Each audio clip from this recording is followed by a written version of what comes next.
Hello, welcome to Open Hand Farm. Today I am going to be in the kitchen and I'm going to be doing some preserving a little bit differently than the preserving I've been doing by canning or freezing. I am going to put together an herbal honey that is supposed to protect against colds, and it has rosemary, sage, thyme, and ginger root in it. So I'm going to work on that today. I have a family member that recently was diagnosed with COVID, and I was with them one day, so I just want to make sure that I do everything in my part to stay healthy through this time. So let's jump in and get this made. So the first item on the recipe is fresh rosemary. Now, I went ahead and picked some of the very tender pieces. And since I'm just infusing this into oil, I am not going to bother taking them off. I'm just going to kind of fold them up and put them in this cup to measure. So let's see what I can do. These are a little bit woodier, so I'm going to set those aside. Here's some fresh ones and pull those off. Here's some young tender ones. If you know me, you know that having rosemary for a recipe is never a problem because I have a huge rosemary bush in my greenhouse. I've actually been able to start some of it this year and get it to grow. So I have it planted 2 different places outside, and I'm anxious to see if it will come back in the spring. Okay, I'm going to call that a half a cup. It says to put it in a pint jar, so I'm going to do that. I'm going to shove that in. Okay, the next herb is sage, and I need a half cup of sage also. Sage is another thing that I don't have any problem with having available. And I am going to kind of do the same thing. I'm not going to just cut every little piece off. I'm just going to kind of pull it. I just don't want this thicker stem to take up the space in my measuring cup. So I'm gonna just kind of push that down in there. Get some more. Okay, there's a half a cup. So we'll add that to our jar. The next herb is thyme, and it too is fresh out of my garden. I'm just going to kind of fit it in this cup and make it fit. There's a little piece of grass there. I don't need that. Oh, this smells so good, you guys. Might as well use this one while we got it. All right, half a cup of thyme. And so the next item is ginger root.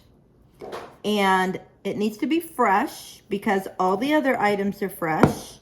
So my sweet husband went and got me some. So I am going to kind of cut this into pieces. It says to cut it in large, thin pieces so that when you strain it, it strains well. So I'm just gonna go like this.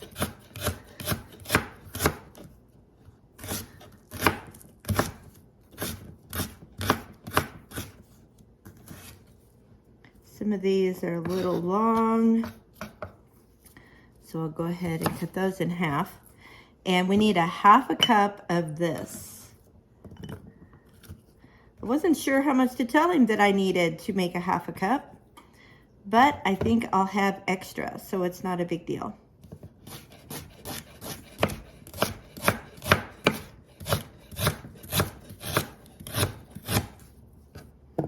Let's see what we got.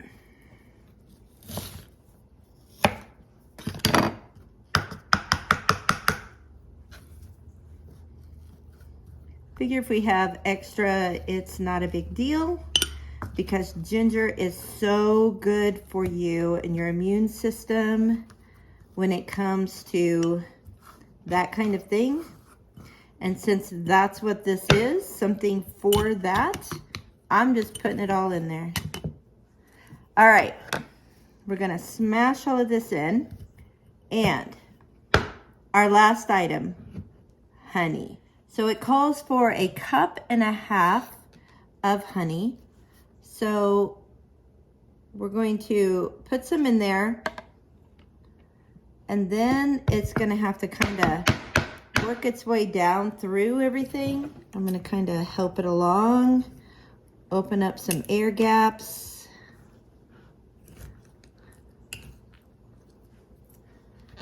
Put some more in. You want it to cover everything.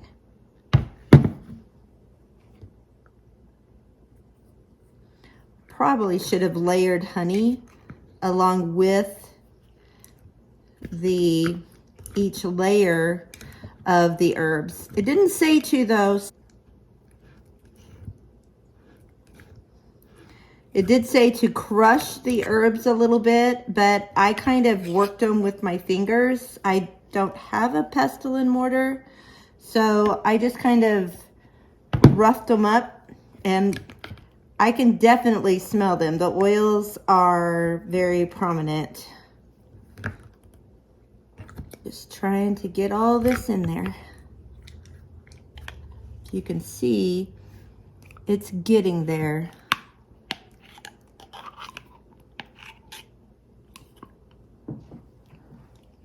Few places still that it needs to get. Add some more.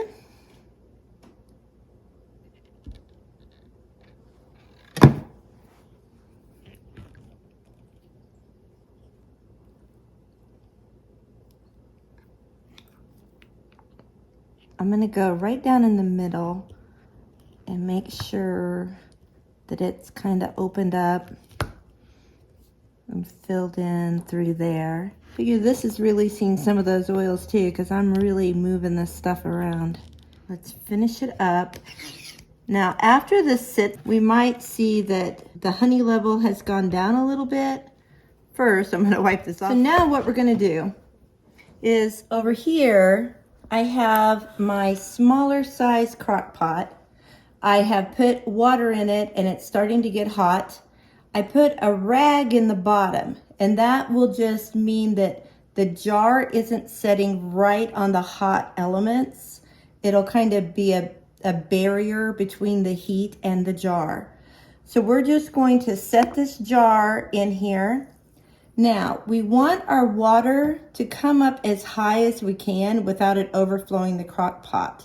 So let me get some more water. Let's fill this up a little bit more. You do not want the water to go in your jar. You might be saying, well, why don't you put a lid on it? It'll be safer that way.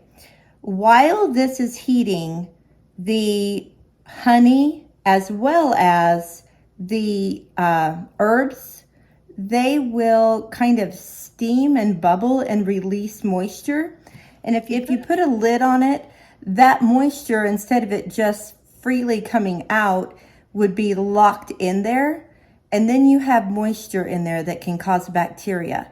So you also don't want to put the lid on the crock pot, because that too, you know how when you take a lid off sometimes and there's water on it, that water would go into your jar. So you want to leave it uncovered, and you don't probably want to go past that bottom rim. We're going to let this sit in the crock pot for 6 to 12 hours. What you want to have happen is for your honey to get runny. So it will be heated enough that it's really wet instead of thick and sticky. And that will help it to go more in and around the different herbs that you have in there. So after that, after 6 to 12 hours, we'll come back and finish up the process. These are some other herbs that I pulled from the garden yesterday. So while the honey is steeping in the crock pot, I'm going to go ahead and put some of these in the dehydrator. I have sage, basil. Some of this I might use to make some tea. Parsley. This is yarrow, catnip, oregano, and lavender. So I'm going to go ahead and put these in the dehydrator, and they should be done fairly quickly because they're not very thick-leaved.